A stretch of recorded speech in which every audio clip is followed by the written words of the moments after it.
to do everything on one computer at the same time. It's very hard to do that. But we are set up. Great. Okay, so my name is Hudson Kingston. I think I've met most of you. I'm an attorney at Public Employees for Environmental Responsibility.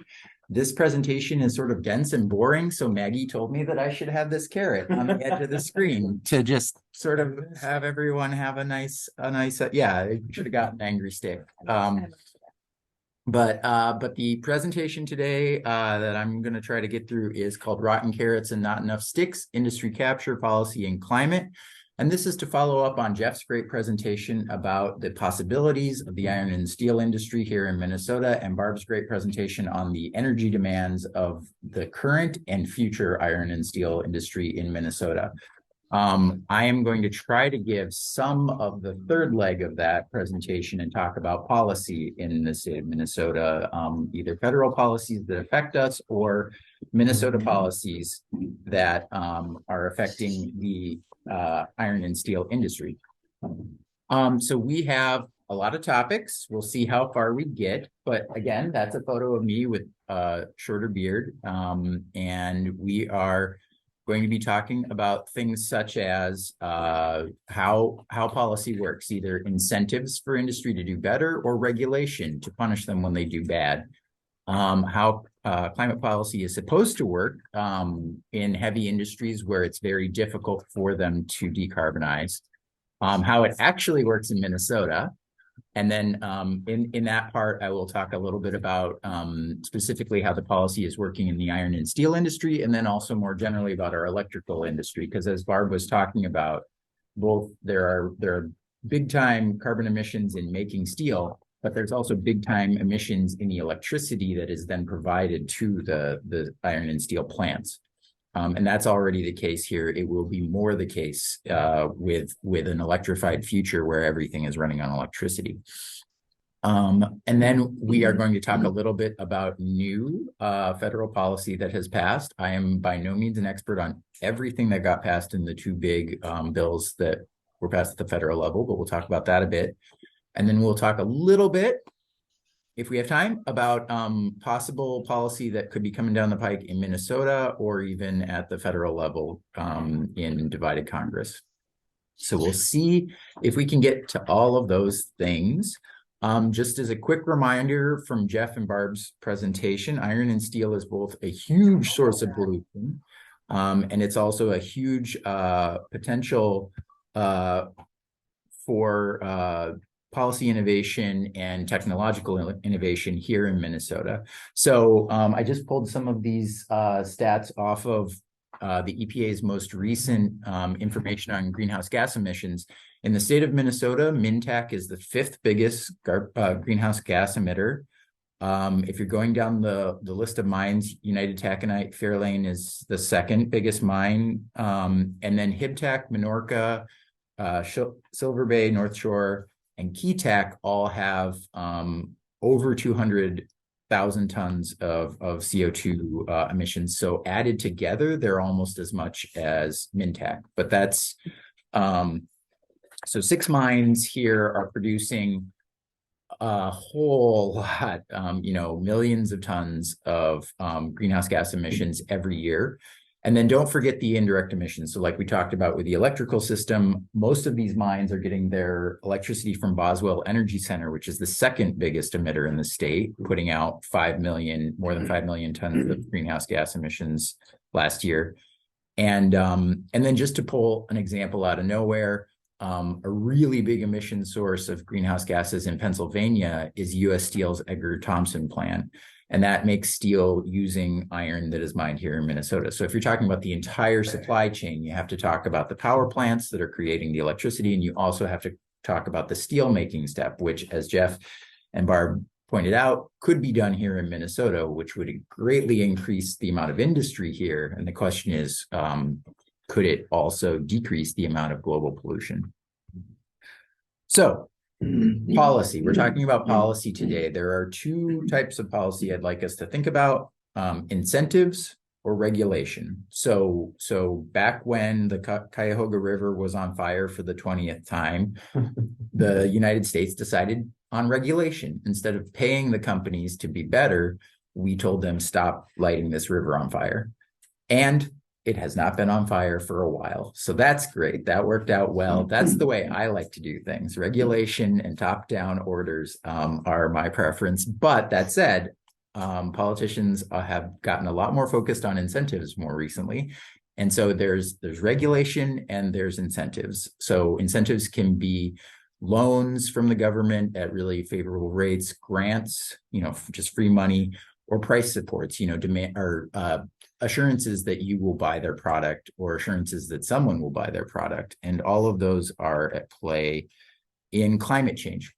So when we're talking about heavy industries like carbon and steel, there's a couple terms that I need to talk about and define. Leakage is the first one.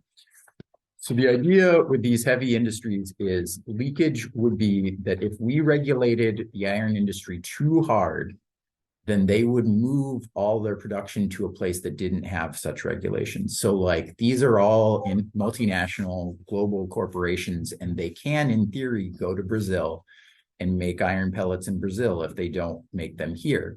And that is obviously a big concern of people who are in the mining industry now. So that is, in terms of carbon economics, that is what leakage is. It's if you regulate an industry so much that it ups and leaves to somewhere else to save money by not being regulated somewhere else.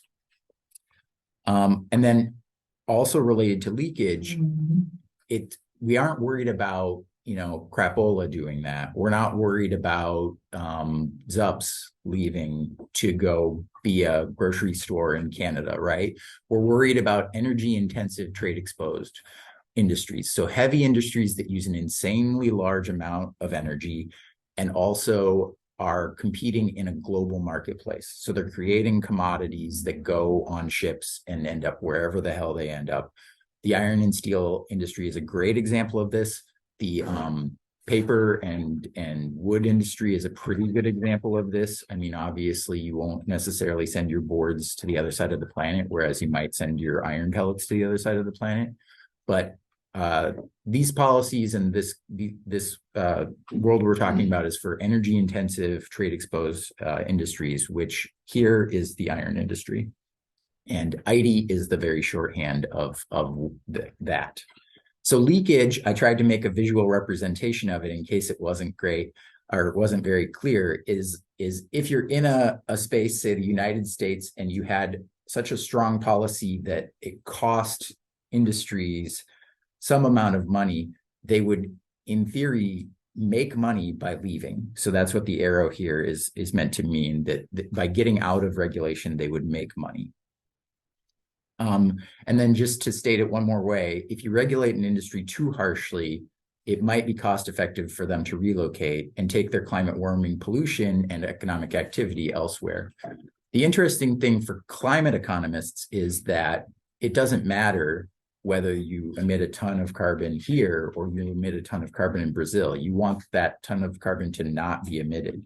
So leakage is a real concern, because whereas we might want to push pollution elsewhere, when it comes to climate pollution, it doesn't matter. It harms us just the same, even if it's done somewhere else. Whereas like water pollution is far more local.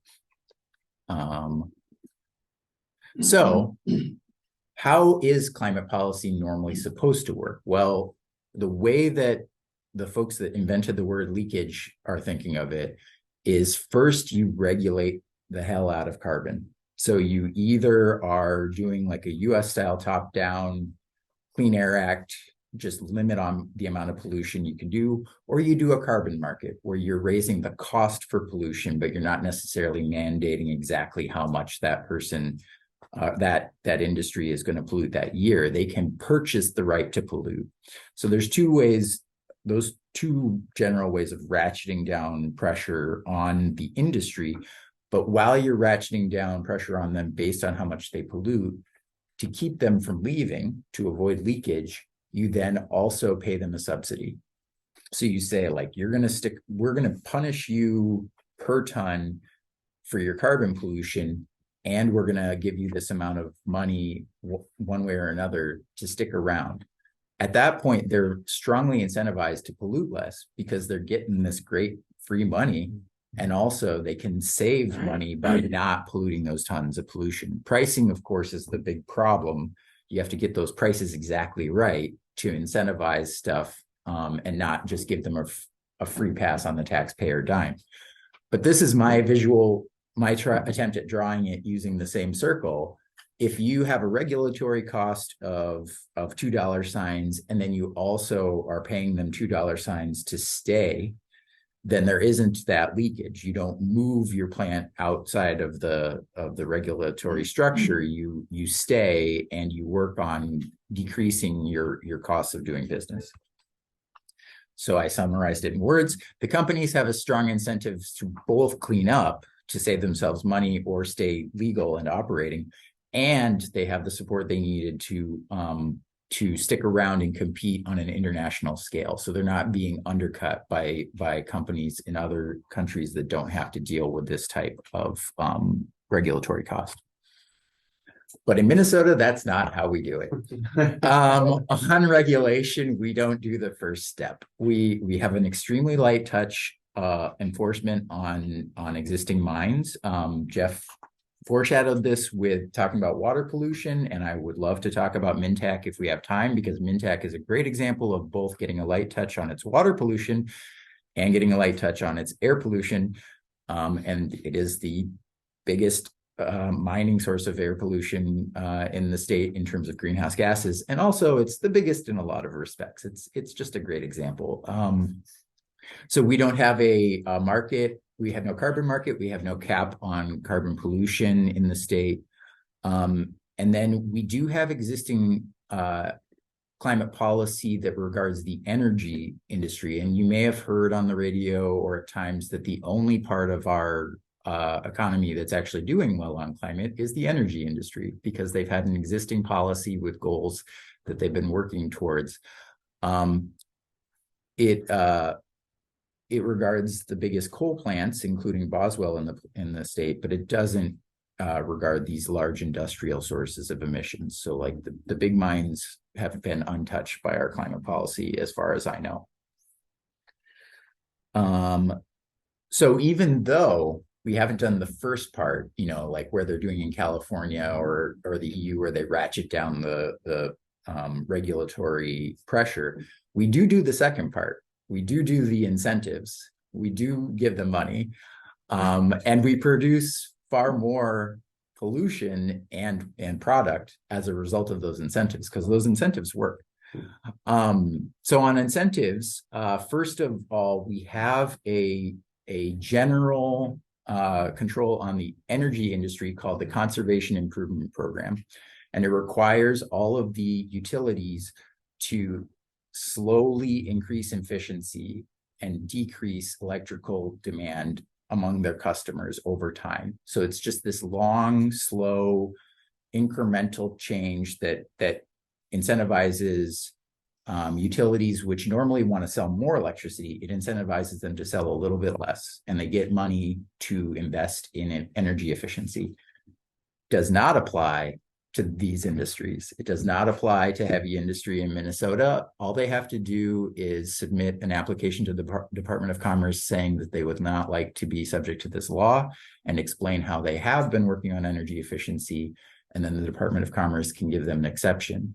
And at that point, not only do they not have to invest anything specifically in energy efficiency, but the utility may not spend the energy efficiency money on it, making the industry more efficient. So like neither the industry nor the utility is going to spend any money on increasing energy efficiency. So we don't invest in new technology. We are not incentivizing them to invest in new technology. Obviously, if it saved them a lot of money, they would do it. But right now they're making good money not investing in new technology.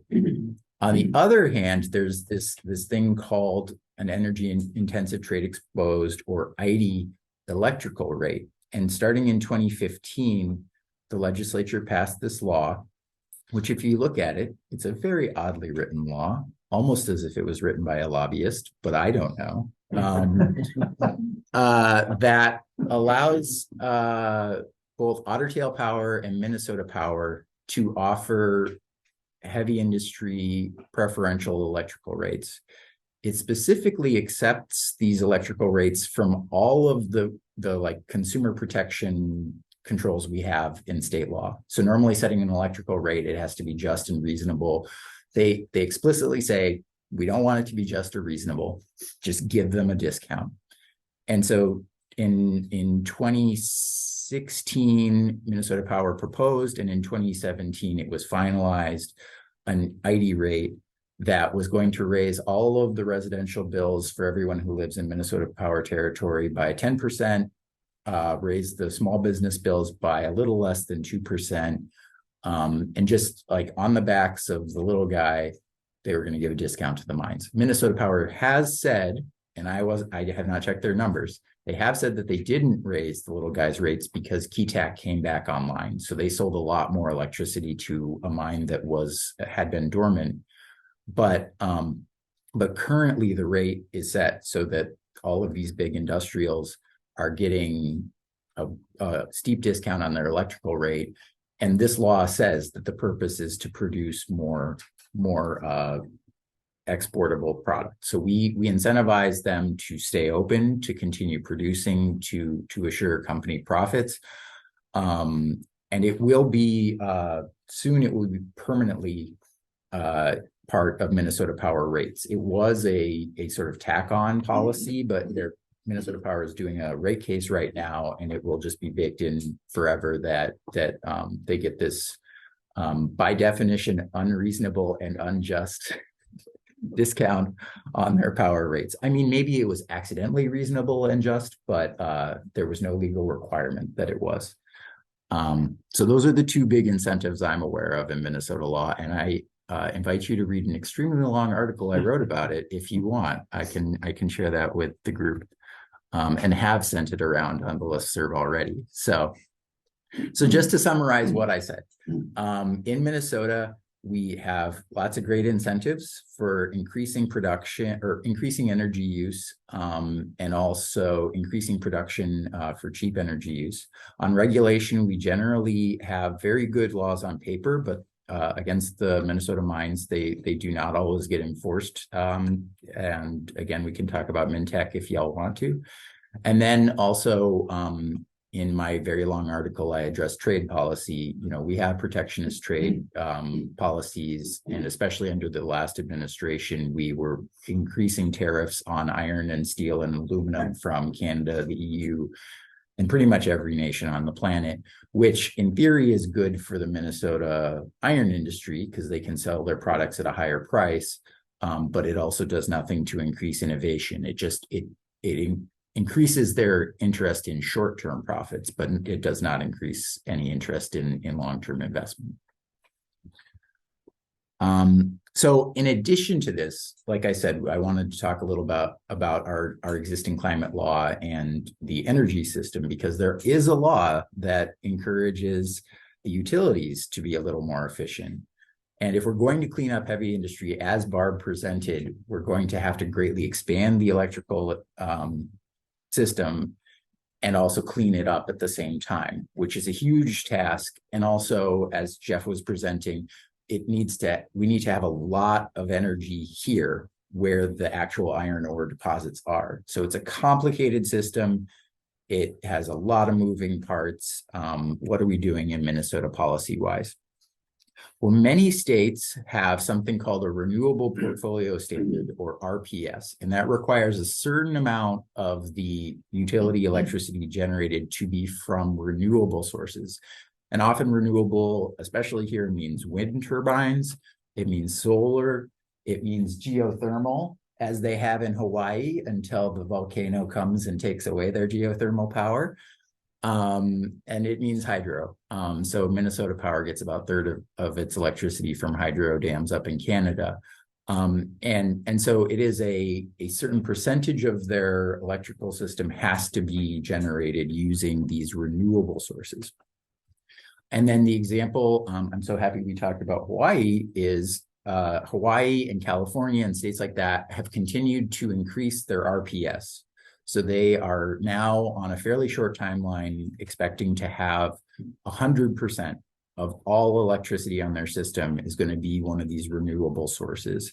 And how do you, I mean, it's 80% is aggressive and amazing and impressive, but they're saying they're getting to 100%. And that is a complicated system of building a huge amount of new electrical generation and also storage, because obviously a lot of these renewable sources are intermittent and need to be stored for a long period of time so that they can be used when we need electricity.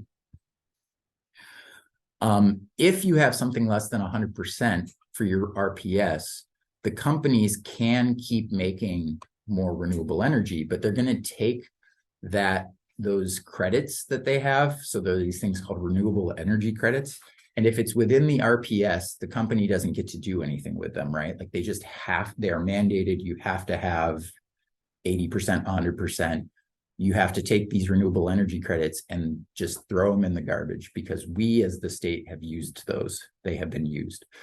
If the percentage is below 100%, they can go and they can sell those credits instead. So Xcel Energy is a great example of this. They have lots of wind turbines. They make a lot of renewable energy credits, and they can sell them to they can sell them in Maryland to like totally unconnected energy customers who want to have green energy. They can sell them to companies that claim that they get 100% of their electricity from renewable sources. So like you see a lot of corporations say that. They can buy those from Xcel if they want. There are all sorts of places where they can make a little bit more money for their investor owners by selling off these RECs, as they're called. RECs. Yeah. And so in Minnesota, we have an RPS, and it was top of the line, state of the art in 2006 when it was passed.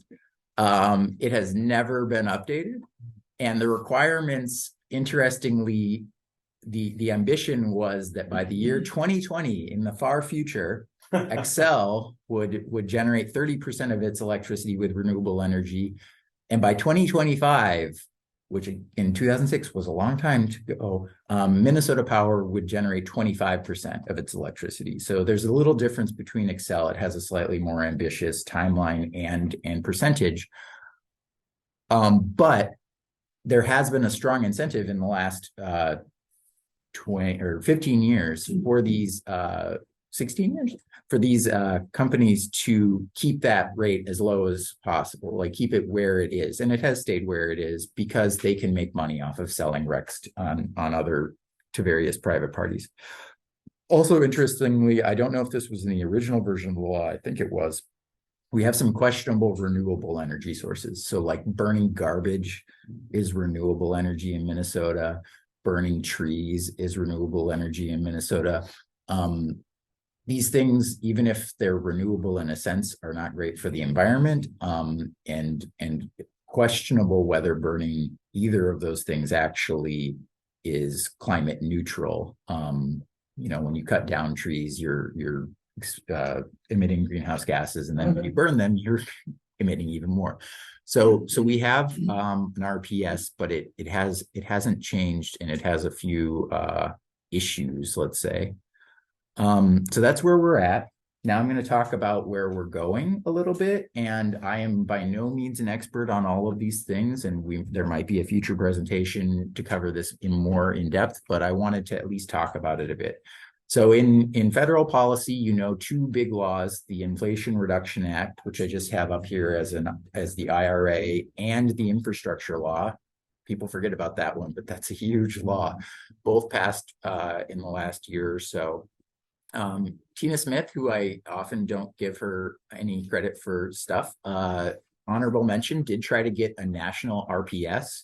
So this requirement that all utilities get to 100% renewable energy. She tried to get that into the federal law, and it did not make it in there, but she was trying. And what did pass in the final version of the laws is that in the Infrastructure Act, there's a Buy American clause. So if you're going to be getting money from the federal government to build all this new infrastructure, it has to be made out of U.S. iron and steel. There are some exceptions if you can't afford it, if the iron and steel doesn't exist from the United States. But we are using the Infrastructure Act. We are supporting more production of Minnesota iron and steel, but not any innovation. We're selling more tons, but we're not actually investing in cleaning it up. And then similarly, this is kind of surprising to me, was there's a Buy American part of the Inflation Reduction Act too, where if the brackets that are holding up your solar panels, if you want to get a tax credit, that should be made out of US iron and steel too. It has to be steel that is, interestingly, it has to be melted in the US. So it doesn't necessarily subsidize Minnesota iron, but it does subsidize us melting somebody's iron pellets into steel in the US, and then that gets the subsidy from the federal government. And then, Jeff, I do not mean to say that these long and complicated laws that are full of incentives are all bad. Jeff pointed out that there's an incentive for clean hydrogen. There could be some really good things in these laws, but the big ones that got reported on for both of these laws were there are demand supports in these laws that basically the federal government will subsidize your project if there is some amount of local content, and local content requirements do not improve the technology at Minnesota iron mines. It just means that there should be more output of the product. In Minnesota policy, there's one thing that's happening now and a couple things that I think are probably likely to be mentioned or at least attempted. So right now, based on the Infrastructure Act and the Volkswagen settlement, if we all remember that, they are building out more electric vehicle charging stations throughout the state, including trying to do more electric vehicle charging in rural areas between tribal nations. Really making it more possible to own an electric car. And then now that there is Democratic control of the Minnesota legislature and the biggest surplus they'll probably ever have, I think it's fair to say they're going to be talking about state-based tax credit for EVs, making electric vehicles even more attractive to buy, and then hopefully and probably state credits for heat pumps. I think right now what I was quoted when I tried to get a heat pump was on a $17,000 model, they'll give you like $500. Great. It didn't incentivize me. I don't know about you guys, but they might increase that. And there has been, proposals, not necessarily by legislators, but definitely by advocates to get our RPS up to 100%. So that is going to hit some stiff headwinds from the utilities, and the utilities have a lot of political power. So we'll see what happens. But it is important to remember that a 100% RPS means that the utilities will lose money because they can't sell their RECs elsewhere. It has been introduced. Okay, it has been introduced. Okay. Good and thing it will be again this year. Good thing Maggie's here. And then I have one more slide. Oh, and then I didn't talk about trade policy. I think trade policy is super important and central to understanding what's happening in Minnesota. The interesting thing is, the drawing I had with the circle to avoid leakage. So Senate Democrats have proposed doing some serious carbon regulation and then doing a border adjustment, which is something that they're going to start doing in the EU next year, which is if someone in the EU is buying a ton of iron or steel from outside of the EU, there's going to be a tariff on that. It's going to be taxed, not because they don't want foreign iron or steel, but because they're going to tax it based on how much carbon pollution it comes with. So they are going to have a border adjustment that says like, oh, a ton of Minnesota iron has this much climate pollution. You're going to pay this much more for that ton. The Democrats have suggested carbon regulation with a border adjustment. The Republicans would just like to do the border adjustment. So similar to what we're doing here in Minnesota, they would like to put up a barrier to foreign iron and steel. They're not so hot on the idea of actually causing our industry to clean up. So I don't know what's going to happen with those two things. It's obviously supported in a bipartisan manner, so maybe that will pass. But otherwise, at the federal level, I think most of the activity is going to be handing out money. for the next few years, because those big laws have passed and there won't be another big climate statute passed by Congress for a while, other than perhaps this trade issue. Okay, so that's my whole presentation. I don't have a concluding slide because I just figured we'd talk at this point. And I am going to, I'm going to ask to unmute iPhone and Ted in case y'all want to talk. And yeah, I don't know. I didn't have any like discussion directing questions because I figured there's a lot of smart people here with a lot of ideas. I had just one question. You said the electrical industry generally is doing better than the rest of the industry. How much of that is related to the rather unexpected development of methane in the last 20 years with the hydro, with the fracking? Oh, the very cheapness of natural gas. Yeah. I think that has helped a huge amount. It makes shutting down a coal plant much easier. I mean, to Excel's credit, they keep putting up wind turbines, so like it's not just a natural gas future for them. Minnesota Power is trying currently to build a new gigantic natural gas power plant in northern Wisconsin that would be used to sell us power.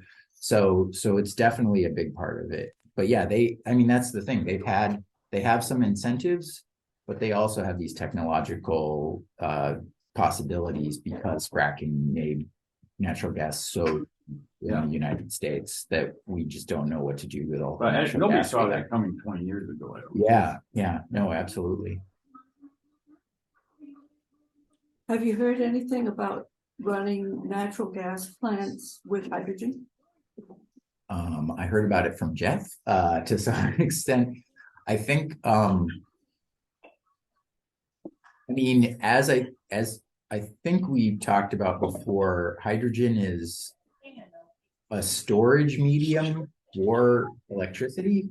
So creating the hydrogen, you lose a lot of the energy. So, I mean, you just have to be producing an insanely large amount of hydrogen for it to be competitive with natural gas. But if you have the hardware, the infrastructure in place to generate electricity from natural gas, and you have excess wind energy over here to make your hydrogen, now use your hydrogen in your natural gas plant. So you have the storage buffer in there. So you're going to have to get new pipelines. You're going to have to get a lot of have to be retrofitted and improved. But I think getting the hydrogen to your gas plant is going to be a huge problem. Do you know about hydrogen pipelines? Oh, I mean, we don't have a lot of hydrogen pipelines. I mean, I think there's also just the issue, just in terms of like the mix and how you are using still limited renewable sources of energy. My understanding is that using renewables to produce hydrogen for energy production at natural gas is something the natural gas industry would like to see, but not necessarily the most efficient use of resources. Yeah, you lose like half of the energy making the hydrogen. So there was a by advocate that none of these incentives go to taking existing renewable energy to make hydrogen with it. I think Ted wanted to ask a question. Ted, did you want to ask? Yes. Are we talking about principally getting hydrogen from the electrolysis of water? I think that's what we are talking about here. But obviously, 99% of it comes from natural gas right now. Correct. Yes. Okay. Yeah. So yeah, that was when Jeff did his presentation, he was talking about green hydrogen.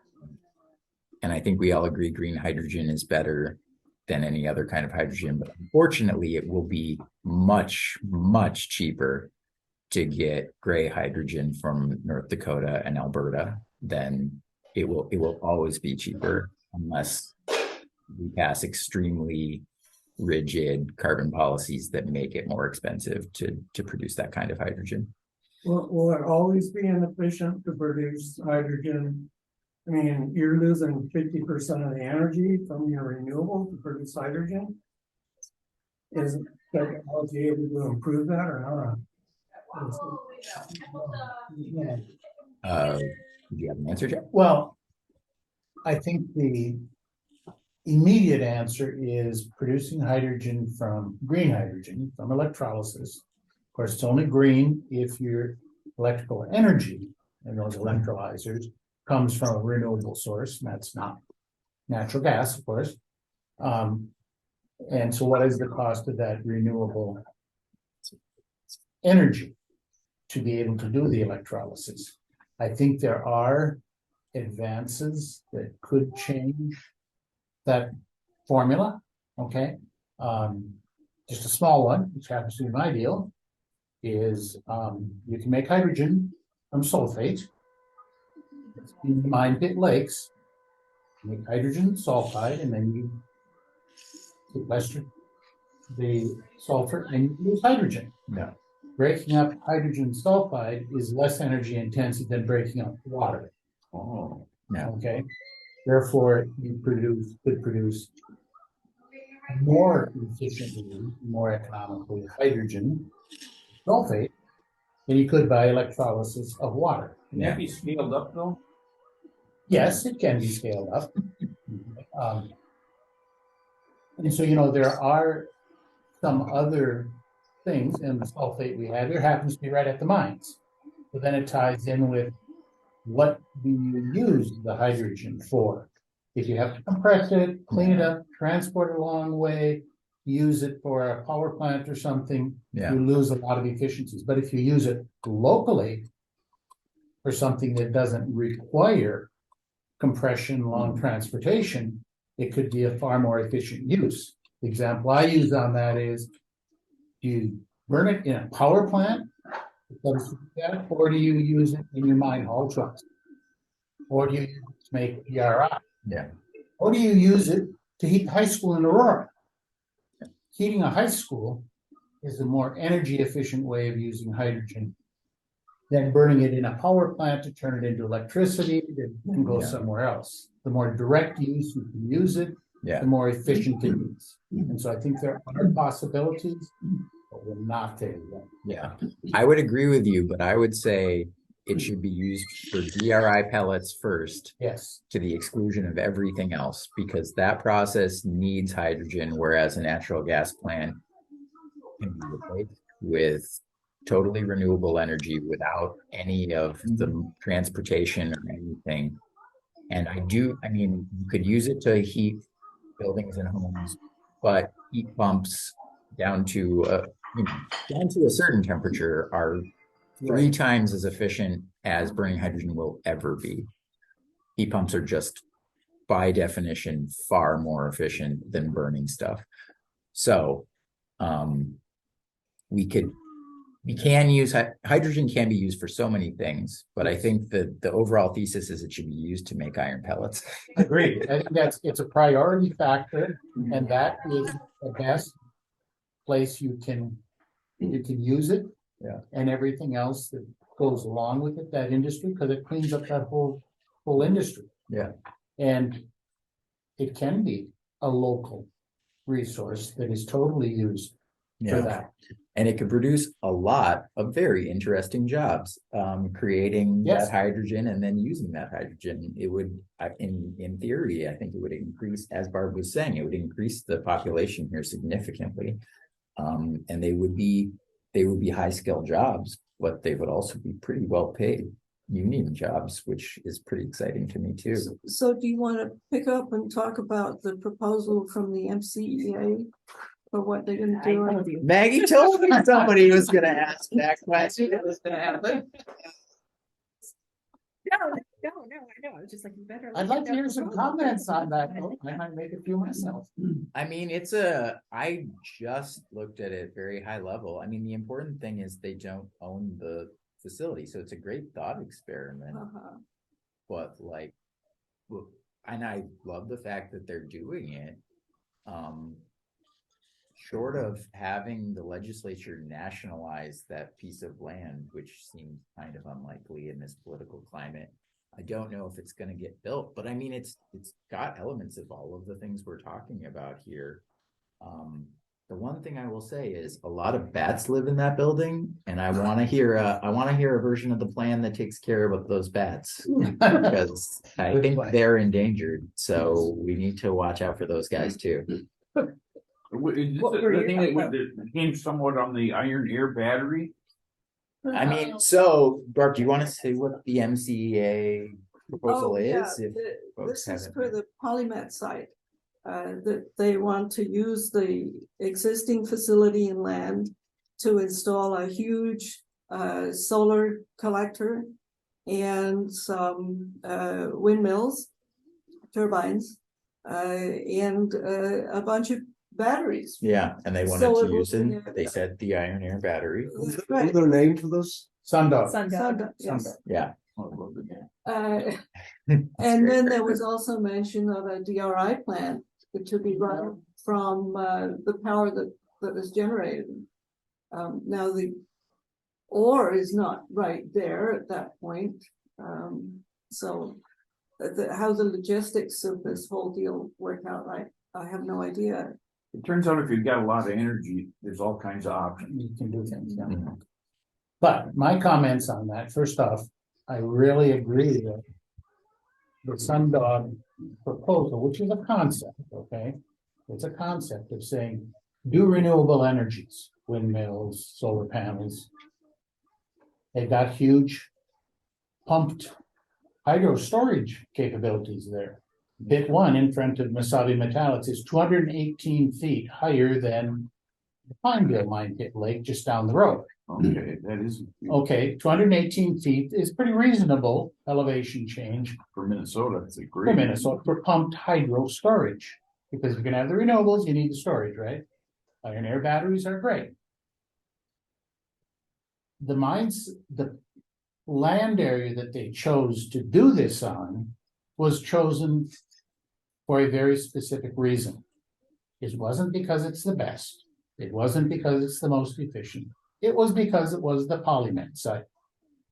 Their motivation in this is to stop polymet. All the other things in this concept are really great. Now, you might be in favor of polymet or against polymet, doesn't make a bit, but stopping them is not the good economic reason for doing something like Sundog. Okay, in my book, okay? If you're gonna stop polymet, you gotta ask where these metals gonna come from then get into all that gobbledygook that I won't get into. But that concept, if you just slid it about 2 miles southwest from there to the rest of the LTV Erie mine site, brownfields, that looks like a moonscape. You've got adequate area for all the solar panels you want to put up. You're right between all these mine pit lakes. You got your potential. You're right next to the Baskin power plants. I mean, you're connected to the grid there. You know, which grid or whatever is a question, but so Sundog one has lots of great concepts. Wrong location. Well, kind of, Hmm. but it does exemplify what we need to be thinking about and doing here. And I get very interested in it because every one of those mine pit lakes is a huge reservoir of sulfate Hmm.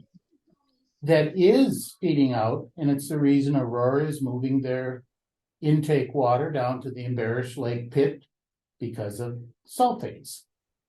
And if you could take the sulfates out in the process where you're generating hydrogen that could be used right there, it could be a beautiful synergistic thing. But there's the primary motivation to stop polymet on land that they don't own, and a precious little prospect of them getting it. Then you end up sinking a really good boat, which I think the Sundog concepts are really good. But if it's impractical because they can't get the land, then why? That's my choice.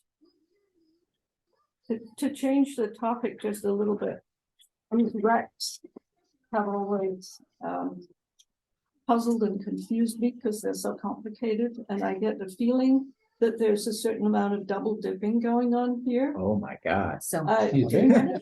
think about that? I can say something about that, and maybe Maggie can as well. I mean, it's interesting that, for example, Excel will say that it is the utility with the most wind power of any utility in, I think, the country, but maybe the region. And when they say that, they're double dipping, right? Because they have to retire RECs for the RPS, they sell RECs. So they say we have all of this green energy.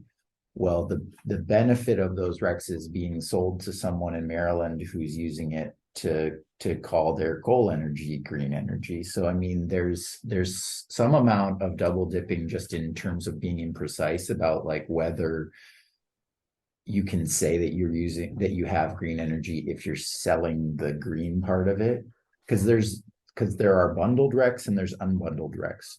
So when Xcel Energy generates green energy and then retires the REC, it is bundled because they use the electricity and the REC. But they unbundle them when they generate green energy and then they sell the REC to somebody else without any connection to the situation. We, Maggie and I talked to some folks out west who also deal with Excel, and they said that their entire career was trying to stop double dipping, because it's just a common occurrence where they do create some amount of green energy, but it gets talked up in their materials, but then it gets sold on to someone else. I don't think that any company in Minnesota is actually selling the same REC to 3 different other entities, but I have seen a pretty amazing attempt to create RECs out of natural gas pipelines.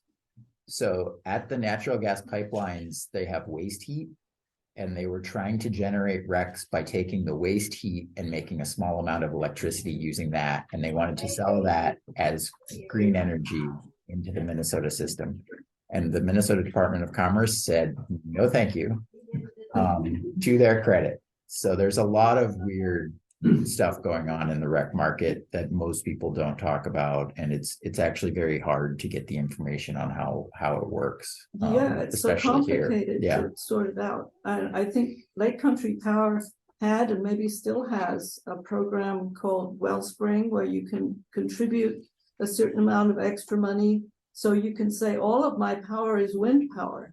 Yeah. So I run my whole house off green energy. Yeah. But of course, we know that wind power is less expensive than the other power. Why do I have to pay more in order to be able to? So that you can say that. Yeah. Yeah. And in that case, the real question is whether it's additional or not. So if you're buying RECs from the oldest wind farm in the state of Minnesota, you're not doing anything to impact climate change. But if a company installed a new wind turbine to sell you RECs, that's additional. And so additionality is another wonderful climate change term that perhaps everyone's familiar with. We did leakage, we did ID, and now we're doing additionality. If there isn't additionality in your green energy, then it's fine, keep running that wind farm, but selling me the REC all that does is enrich the company. It doesn't actually create a climate solution. Wow.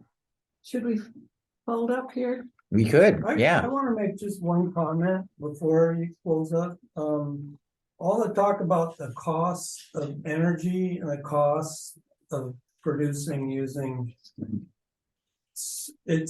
we're talking about it because it's doing damage. But that's not part of what we talked about today, is that damage. It's not taken into the calculation of just the money. Yeah. So if you tried to add you tried to put a financial cost on the damage that it's doing, then if you added that up, you could say, okay, hydrogen, wind, whatever, it's gonna be cheaper. But we're not doing that yet, and I don't know if we ever will. I'm so glad you brought up this point. Forgive me if I get a little in the weeds here. So at the Minnesota Public Utilities Commission, where all of our energy is generated, they do have to take that into account. It is a law that in integrated resource planning, when a utility wants to either say what it's going to do for the next 15 years, they have to do these integrated resource plans for the next 15 years out, or when they want to build a new power plant, they do have to monetize the damage, the climate change damage that their new proposed plant is going to have. Unfortunately, I participated in the process where we set the dollar amount, and the dollar amount per ton of carbon dioxide in Minnesota is something like $30, which is way too low, way too low. But based on just the $30, they are not going to be building more coal plants in the state of Minnesota anytime soon. This is really fun money, right? Like nobody is paying the money.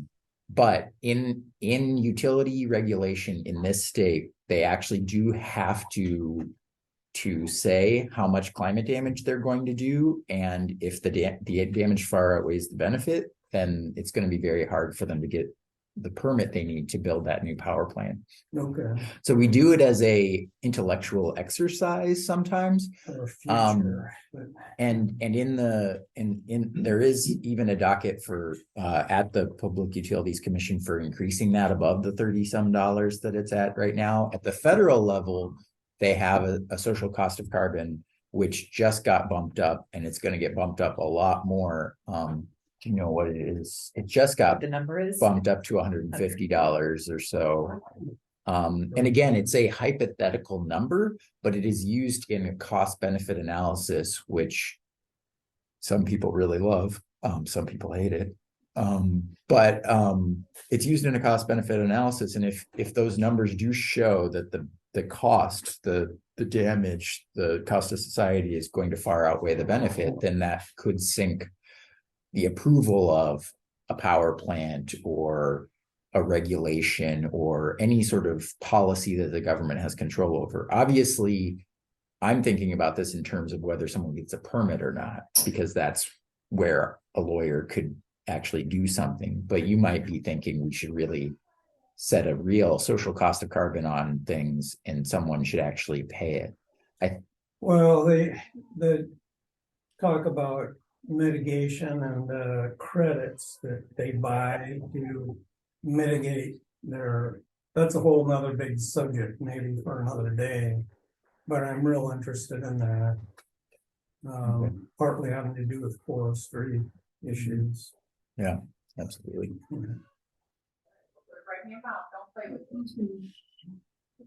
I think we should. Excellent. Thank you. Right.